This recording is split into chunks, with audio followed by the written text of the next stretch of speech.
Hi, I'm MORAG'S from Our Permaculture Life, and this is the first of a three-part series about calendula.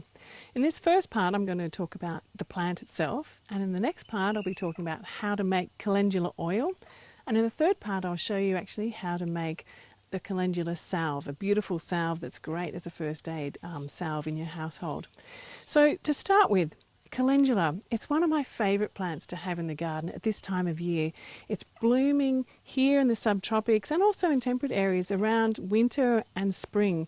And it's such an easy plant to grow. It's really fabulous. It loves to be in a relatively sunny position, although it can deal with a little bit of shade. And it can go pretty well in most conditions, most soil conditions, although it does prefer a nice kind of medium loamy soil. It doesn't really mind being on the edge of a rocky wall like this, and actually I like to have it on the edge of my garden here in my design, because what it means is that I can regularly come out and pluck the flowers from it. Now the thing about calendula, like with most flowers, the more that you keep taking off the flowers and deadheading them, meaning, you know, just snipping up all the little dead flowers that are finished, the more blooms that will come. So if every day you come out and keep harvesting more blooms, you will get more and more. Now, it's not just for the colour that I love this plant, or for the scent, or for the fact that it attracts beneficial insects and has such an amazing aroma. I also love the fact that it's pretty much all edible.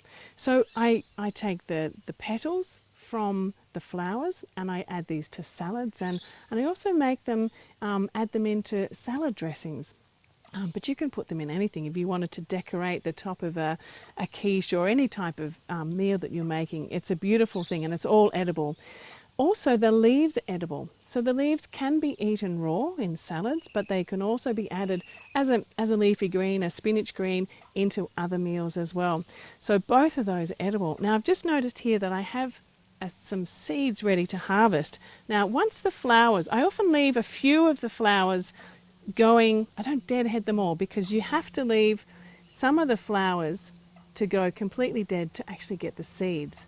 So here inside, once the flower's finished, inside you have some lovely curly, quite large flower seeds. A lot of flowers have tiny seeds. Calendula's different.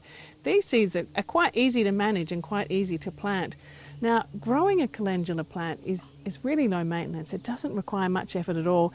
Doesn't really have any pest problems to deal with, and it's really good to integrate throughout the garden.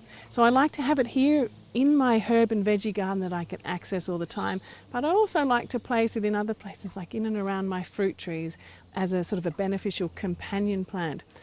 So calendula, definitely worth planting. It takes 8 to 10 weeks roughly between when you plant it and when you're starting to get your blooms. And like I said before, if you keep on harvesting the blooms, you'll get an abundance for a long time. Also, it's a really good plant to put in sort of like late summer, early autumn, and then you'll get those blooms through the winter and into the spring.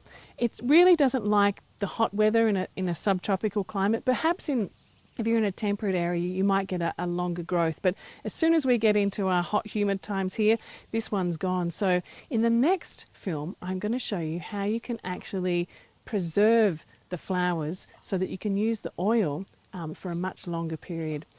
So the oil can be used both as a culinary oil, but also as a medicinal oil. So join me for that one, and then in the last film to actually how to make the salves too out of it. So thanks for watching. It's MORAG'S from Our Permaculture Life, and don't forget to subscribe and also become my Patreon. See you next time.